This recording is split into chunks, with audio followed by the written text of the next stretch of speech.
La xarxa que es crea perquè la flama del Canigó arribi a tots els municipis que ho demanen per encendre les seves fogueres de Sant Joan és complexa i requereix de participació i complicitat. A l'Alt Penedès, els ciclistes del Centre Excursionista del Penedès portaven la flama des del Santuari de Santa Maria de Foix de Torrelles a l'Ermita de Sant Pau de Vilafranca.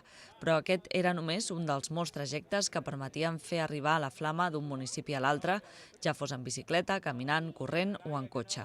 En total, la flama va arribar a 15 municipis de l'Alt Penedès, 3 més que l'any passat.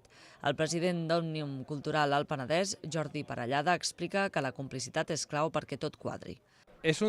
Com tu dius, aquest teixit és un teixit de complicitats. Són complicitats amb la gent, amb les entitats, és una coordinació des de fa dies que ho portem o estem tirant endavant, és la participació, és les ganes de tothom de participar i de fer-ho gran. I nosaltres aquí posem el granet de sorra perquè tot vagi i es pugui encaixar i arribi amb uns horaris que pugui ser.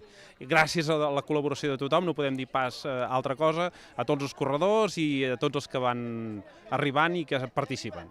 Des de Vilafranca, un grup de corredors de l'entitat Correm per la Terra sortia a les 7 de la tarda de la Font dels Alls per anar a buscar la flama a Sant Pau i traslladar-la de nou al punt de sortida.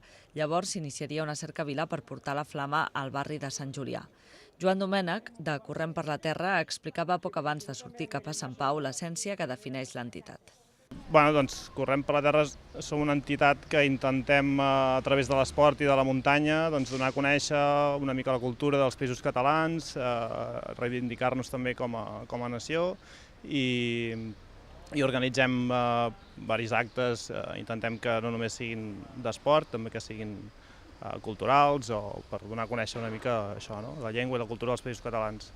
Correm per la Terra ja fa alguns anys que s'implica en la celebració de la Revetlla de Sant Joan a l'Alt Penedès, oferint als seus corredors per traslladar la flama.